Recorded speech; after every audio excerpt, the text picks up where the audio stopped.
Hey guys, today we're going to be talking about The Rescuers Down Under, the sequel, the late sequel to Disney's classic 1977 film The Rescuers. And it's a movie that the original that has done really really well for Disney. It made a good amount of money, enough that eventually they looked back at their successes and they were like, "You know what? We should just make another Rescuers movie." So in 1990 they released this movie, which is the movie that I remember. This is the Rescuers movie that I watched as a kid. All right. I used to rent it from the video store, and I remember really, really liking it, but I didn't see it since I was like, God knows how old, maybe 5 years old or something. So I finally rewatched it, and I really thought like this was gonna be a kind of memory unlocked kind of movie that was just gonna, like do something like, oh my God, I remember this. Nope, nope. I just watched the whole movie, and it felt like it was the first time I'd seen it. So I don't know if that's a good thing or a bad thing. It's just kind of a neutral thing. But I really had forgotten everything about this movie. Okay, I remember the only thing I sort of remembered was the flying on the bird, like the flying on the bird. But that's about it. And speaking of the bird is not the same bird as in the first. There's some weird stuff in this movie. We'll get to it. Okay, listen. What I've heard over the years is that this movie is so amazing, so much better than the original Rescuers. I did not find that. I found that the original Rescuers was slightly better, in my opinion. But this was good. Like, this was a decent movie. This movie came out, I think, between, like, Beauty and the Beast and Little Mermaid. Like, in that kind of, like, 2 year kind of in-between time, which is, it kind of got overshadowed, obviously. And this movie, I don't think, did that well, because people didn't really, first of all, it's a sequel to The Rescuers, which people didn't necessarily remember that well. I mean, it's like many years later. Come on. And also, this was kind of like a different style of film. Like they used kind of like digital art kind of software for this movie. It's the first movie to do that for Disney, where instead of using like the cells and like the drawings, on the cells themselves, they kind of transferred the drawings to kind of like digital artists who would paint over it, etc., and then through a software, put it together. So it's the first movie to do that, and also it tried a lot of kind of CG stuff, which, okay, I think they tried maybe a little bit in Little Mermaid, but in this movie, they try a lot more stuff with the CG, and it's not too bad. It's just not very, it's not quite there yet. It's kind of like, all right, like it works better than you would think in 1990. Okay, but you can tell there's still a long ways to go before the kind of CG is implemented like flawlessly. Like this kind of like big tractor thing that the bad guy is driving in the movie, and that is like basically every time you see that machine, it's like all CG pretty much. I was surprised to find out that it was the same voice actors, Bob Newhart and Eva Gabor, returned to voice Bernard and Bianca in this movie. Which, look, I mean, that's awesome. They could have easily recast, everyone in this movie, because it's been like 20 years by that point. Who cares?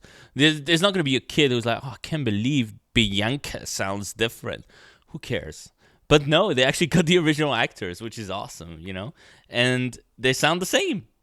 They don't sound any older. They sound great. Then there's the bird. Okay, the voice actor changed, and he's not playing the same bird. Okay, because the mice, they go to find the bird to travel to Australia. Okay, the Orville, the bird from the first movie, and for some reason he's not there. They have the brother of that bird called Wilbur, voiced by John Candy. And it's another thing where I'm like, they were really worried that like big fans of the Rescuers would be like, oh, Orville sounds different, let's make him the brother. And it's just like, honestly, no one cares. It's the Rescuers. No one cares, okay?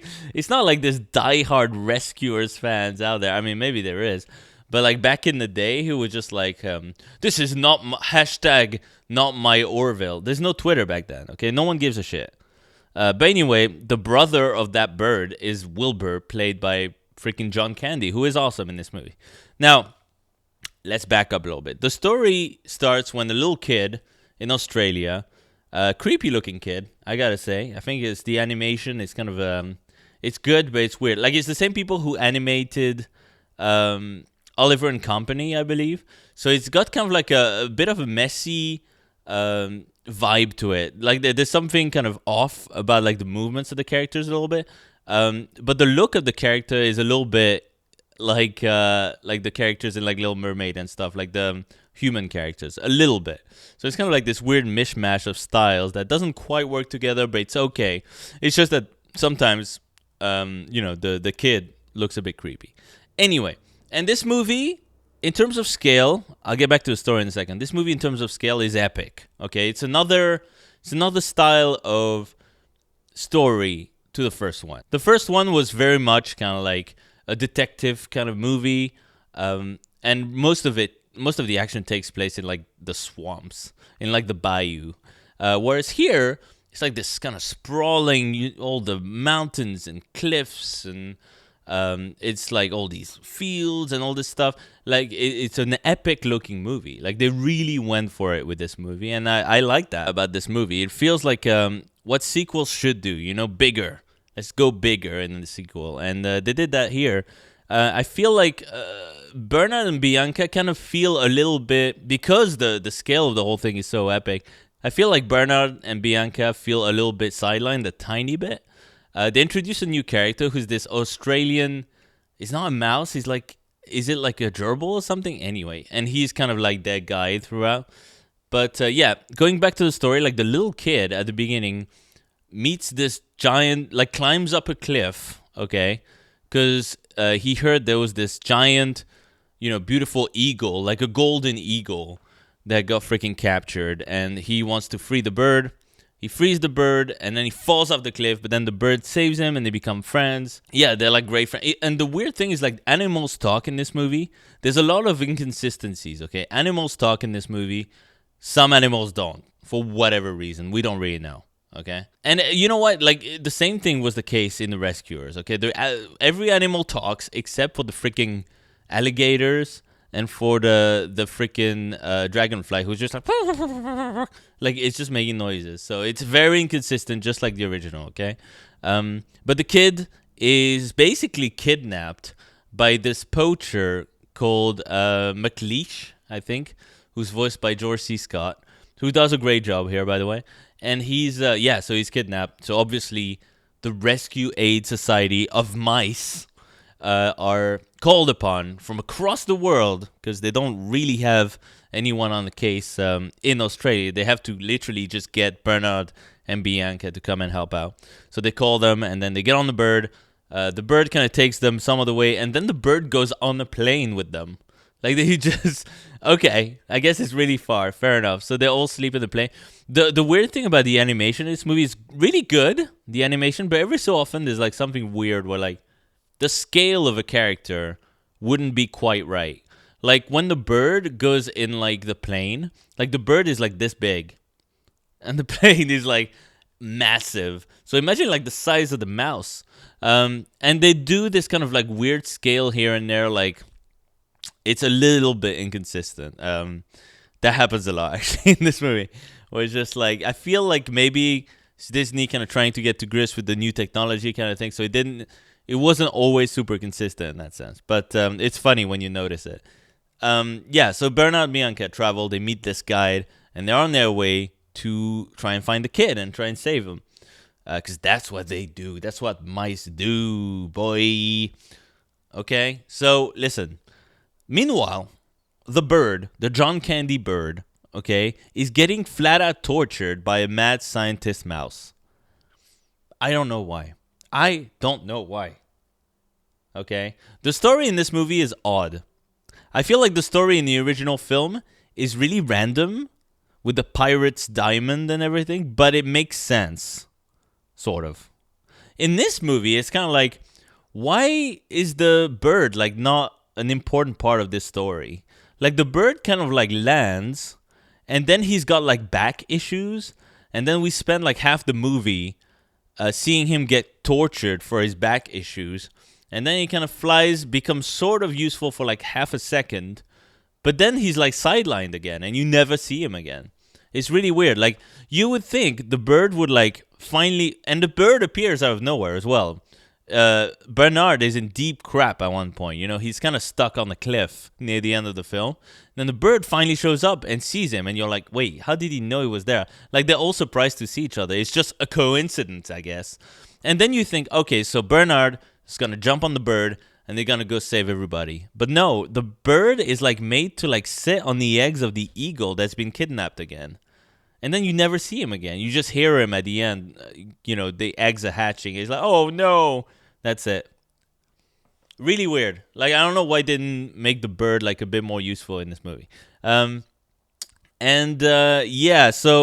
the kid obviously doesn't want to tell initially the poacher McLeish about where the eagle is, because that's what he's after. He's already got one of the eagles. He wants the mother eagle, okay? Because he knows that the kid has one of the feathers, the golden feathers. So he knows he's not going to get the answer out of him, so he tricks him, makes him think that he caught the bird already and the eggs are still there, knowing full well that the kid would go and try and save the eggs, right? But it's all a trap, etc., and it backfires. But before that happens, he's basically captured. He's in a cage, the little kid, right? And McLeish has this lizard, like a giant lizard. I think it's like iguana or something. I forget what it's called, but it's basically this big lizard who's hilarious. Okay, one of the best parts of the movie is this lizard, who's just kind of sliming around, and it's kind of like comic relief. It's such a good contrast between McLeish, who's so freaking serious, and he's like constantly stealing McLeish's eggs and eating them secretly, and he's also guarding the room where the kid is being detained, and there's like kangaroos, and there's an asshole koala. There's a koala in this movie who's a freaking asshole. And I'm pretty sure the guy who does the voice for the Sultan in Aladdin does the voice for the koala. I think it's pretty much him doing an Australian accent. But that character's an asshole, dude. I hate that koala so much. Not as much as I hate that freaking little iguana dude. The little green iguana dude who's in the cage with freaking the kid. Oh my god. He's so annoying. He manages to get out, and he closes the cage, and then he's got the key, and he can't freaking like open the cage for anybody. He just runs around, and then eventually the lizard is just like, whoa, what's going on? And now they're chasing all around, so he's completely pointless, this freaking iguana idiot. Oh my god, there's so many annoying characters in this movie. But yeah, eventually it kind of all leads to a face-off between Bernard, Bianca. There's like all these rapids, and like McLeish is there too, and he's gonna die himself, etc. So they're all fighting it out for getting the bird and stuff. And obviously this happy ending because it's a freaking Bernard and Bianca movie. By the way, speaking of them, there's this whole kind of arc where Bernard wants to propose to Bianca, okay?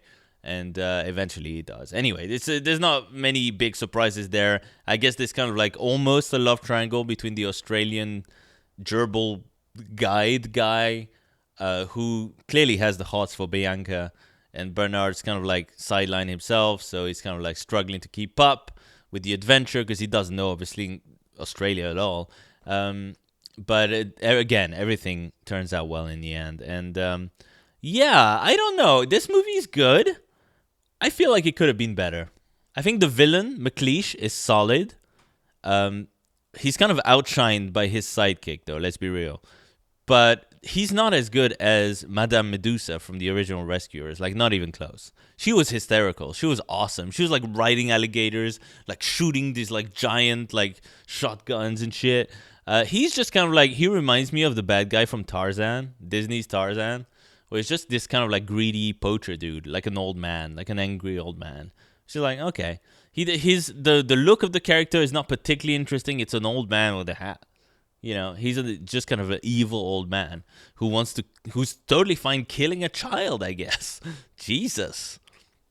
Anyway, he's a good character. He's just doesn't really stand out that much. I can't see myself remembering this character for very long. Movie looks great. I think the animation is good. It's a very pretty movie to look at. Again, it's like the setting and everything. They do a really good job at making you feel like you're traveling, kind of thing. It looks good. Very good setting, Australia, I think, because it's like the first movie might come across as a little bit grim in terms of the look of it. When you're in the city, it's at night. when you're in the swamps, it's always kind of like foggy and murky. So this is kind of a good sequel setting, where it's like, you know what? We were in the murky swamps in the first one. Second one, sprawling cliffs in Australia. It's awesome. No, it's a really good idea. Again, I wish the bird had made more sense in this movie rather than get tortured by this mouse, which is funny, don't get me wrong. But yeah, I think the story is a little one-dimensional. There's not too many surprises in there. Yeah, I wish there was the climax had been a little bit better. It's fine. Like, this movie's fine, but it didn't really, like, blow me away. And I really wanted it to, because it's a movie I loved as a kid. But you know what? Maybe there's a reason why I didn't remember much of it, just because it's just okay, It's fine. I do recommend you watch this movie if you haven't seen it before. It's fun. And I think kids will enjoy it as well. It's nowhere near as good as something like Little Mermaid or Beauty and the Beast, though. It doesn't have this kind of iconic feel to it. It's not, again, like the original Rescuers, it's not a musical, okay? And the music, the score is really good. The score is really good in this movie. It's a really epic score. But it's not as good as the original. The original just had more charm, not just in terms of the score, but just overall. I feel like the original had a lot more charm. This one, it's got a little bit, and it's just a nice movie. This one's just a nice movie. It's not really a life-changing experience, You'll watch it, you'll enjoy it. It kind of reminded me as well, in terms of the scale of like the setting. It reminded me of Lion King a little bit. That kind of like the vastness of like nature, etc. Reminded me, it was like a cross between like Lion King and Fern Gully or something. Had a bit of Fern Gully in there for sure. But yeah, I mean, it's okay. It's a decent film. Really pretty to look at. Fun characters. Some quite a few funny moments. Some sweet moments. I feel like it needed a bit more of an emotional punch. Okay, it needed, one of those birds had to die, I think. Preferably the eagle. The eagle probably had to die at some point, just to give us like a big, like a big punch in the heart. Okay, we needed something like that by the end. Okay, and the climax again needed to be a little bit more twists, more turns, more crazy stuff happening. Needed a bit of a punch to take it to the next level. It didn't get it, but you know what? This is not a bad movie. This is one. This is a solid, the definition of a solid Disney movie. Okay, I don't think this is a classic in any way, but it's a good time. It's on Disney Plus. You can check it out anytime you want. But I would advise you, if you're gonna watch this one, make sure you watch the original as well, which I personally thought was the superior movie.